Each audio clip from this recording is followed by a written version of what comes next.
guys, it's Maggie and I am back today to talk a little bit about nursing with a chronic illness.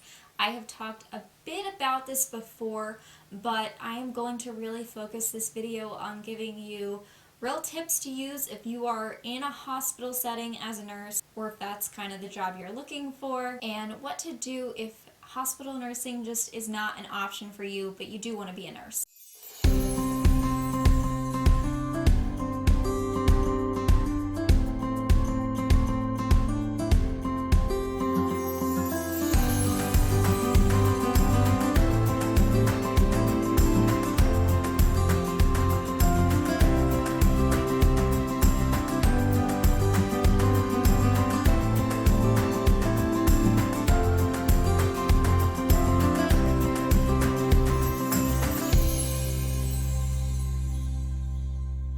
So before we get into this video, if you like this video, please subscribe and hit the thumbs up. And if you'd like to follow me on Instagram or Facebook, I am LetsTalkIBD on those as well.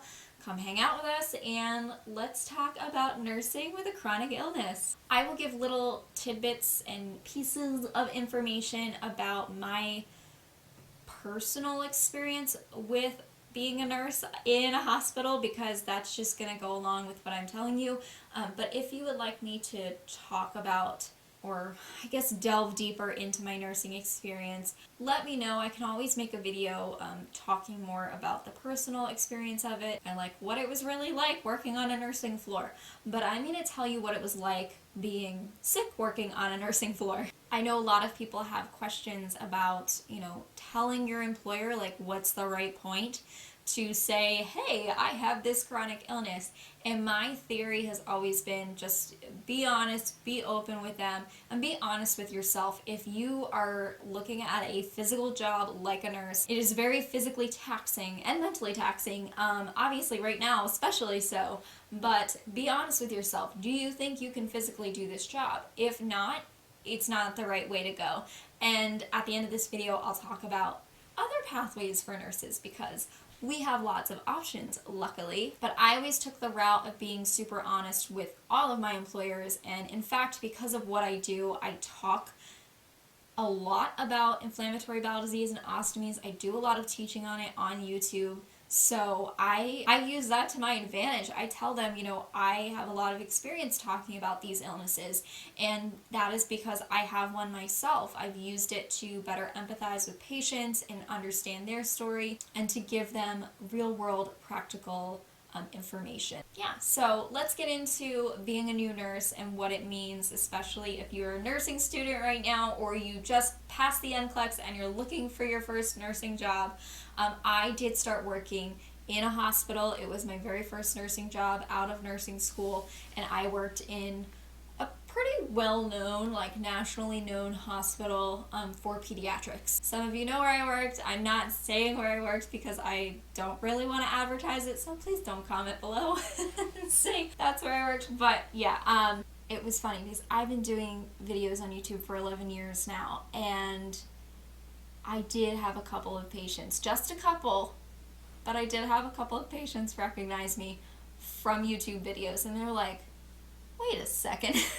But as a new nurse, it's really overwhelming going from nursing school and then transferring into real-world nursing, where you're working on a specific unit where you have to learn the medications that they use and understand how their IV pumps work and all of that. It gets really crazy. You learn so much in those first few weeks as being a real nurse, but at the same time, you're also adjusting to the schedule of nursing, because usually clinicals in nursing school are from like 7 a.m. to 3 p.m. I used to do a couple that were 2 to 10 p.m., which I really liked actually. But for the most part, nursing schedules are 7A to 7P or 7P to 7A, with a little bit of, with some wiggle room, and sometimes you have shorter shifts. Like my hospital, you could do an 8-hour shift from like 7A to 3P. If you were a full-time employee, you had 36 hours of work that you needed to do that week. So however you got to that number, like it was fine. But new nurses are usually made to rotate their schedule, so you might be working days for a week and then you switch to nights, and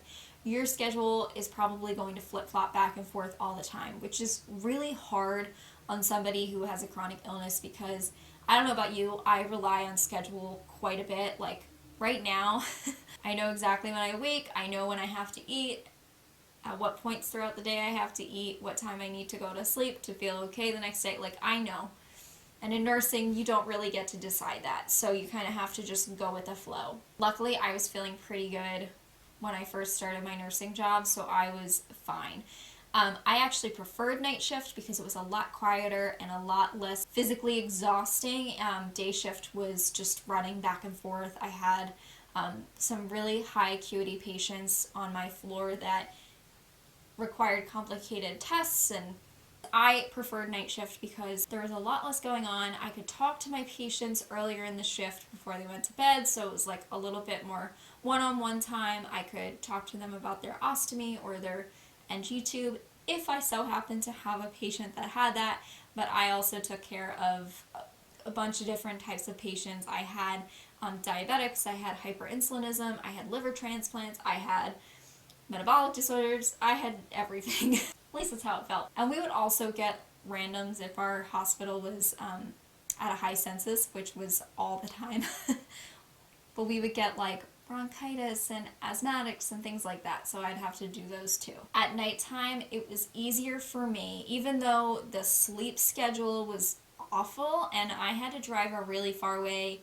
I would usually take about an hour and a half to get to and from the hospital, minimum.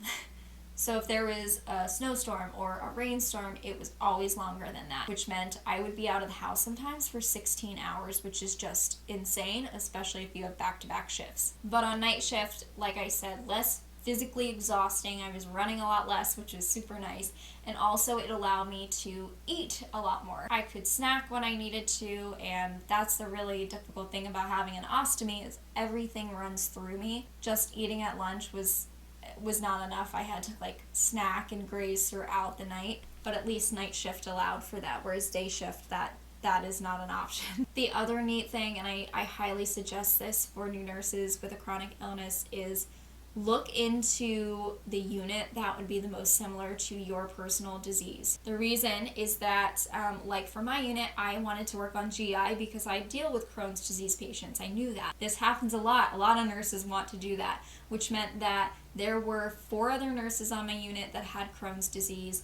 There were a bunch of diabetic nurses, so they got it too. They understood. So when I was sick or when I was running to the bathroom because my colon was spasming, nobody questioned me.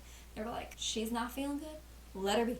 As time went on in this job, I did get sicker. My colon got very irritated and inflamed and started producing mucus, which I then could not get out because of my anal stricture, which just meant I spent a lot of time in the bathroom. I was losing weight. I'm going to put a picture like right here of me, and I think you'll be able to tell I look thinner than I do now. I was probably around 88 to 90 pounds in that picture. I'm now like 97, so it doesn't sound like a lot, but that's a decent amount of weight for a small person such as myself. But I was really starting not to feel good.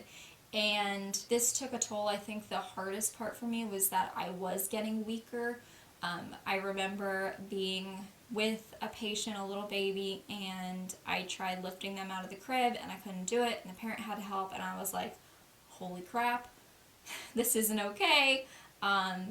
You're really weak now and you can't do your job. You physically cannot do your job. At this point, luckily, I had started to recognize that I was not feeling as good, and I had cut my time down, so I went from 36 hours to 24 until I went flex. And at the point that I was flex, I had actually transitioned over to telehealth nursing with a company that I worked with before, and that I could work from home, so it was a lot easier for me to manage things. I also was getting surgical consults and finding out that I needed to have my colon and rectum removed. So I had to make the decision, like, do I want to attempt to stay in this job and like take some time off? My maximum amount of time that I could take off was 8 weeks of like not coming in. And I was going back and forth with my manager. She kept asking, like, you know, I need to know sooner rather than later what amount of time you're going to need. And I just, like, there is no straight answer. I couldn't just say, oh, it'll take me 6 weeks. Like, that's not how it works. It's not like a knee surgery. I know they're not straightforward either, but you know what I'm saying. And if I had stayed in that job, while I got my proctocolectomy, I would have had to quit anyway because I was not good by 8 weeks. I still couldn't sit. I couldn't walk right. I lost some weight in that surgery and I was really weak after it. My wound did not heal. It's actually almost completely healed now and I'm 14 months out.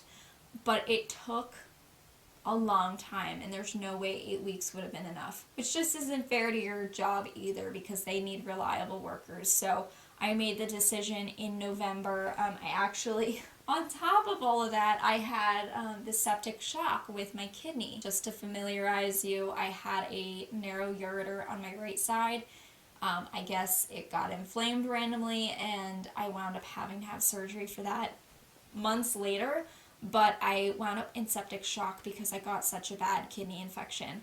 And that was the week before I decided to leave my nursing job. It was really hard leaving that job because, the camaraderie of all the nurses, I liked working with them, but the job itself was so stressful. And a lot of people can handle it. There's still, I think, one of the 5 Crohn's nurses that still works there. The rest of us have moved on to other jobs. I think myself and another one work from home. 2 others went to our GI suite. Much more regular nursing hours. So good for the one remainder. But it's really stressful for some. And I felt weak, giving up.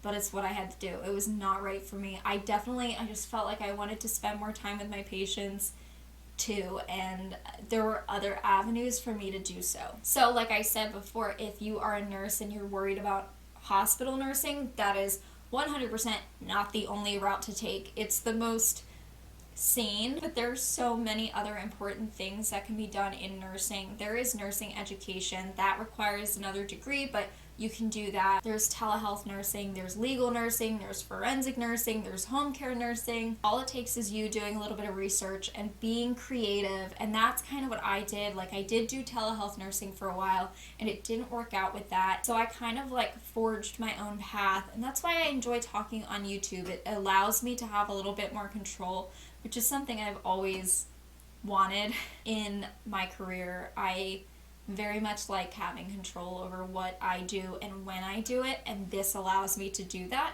So I like making videos educating people on different topics. It also allows me the opportunity to work with different companies and kind of do a little bit more on the consulting side. You guys have seen me work with different ostomy companies and things like that. So it's definitely allowed me a little bit more flexibility in the nursing world. And I just love that I get to be creative like that. It's just something different. And I don't think that that's any less being a nurse than hospital nursing. I've run into a few people that I think would disagree with me, but I really enjoy what I do right now, and I just want to give hope to the nurses, the future nurses or the current nurses who are struggling with this, that there is an avenue for you to be a nurse, especially in this pandemic world where telehealth is exploding. I mean, the amount of companies that want to do some sort of online or, tele-option for what they do. It's just, there's so many companies, so many hospitals trying to do that. So there is an option for you. Anyways, guys, that's what I have to say about that. But if you have any more questions or you're just curious about my actual experience in nursing and some of my stories, let me know. I can certainly tell them in a future video. And yeah, so I hope that you all are feeling good. If you're on the East Coast, stay safe with all the snow we're getting. And I will see you in the next. Bye.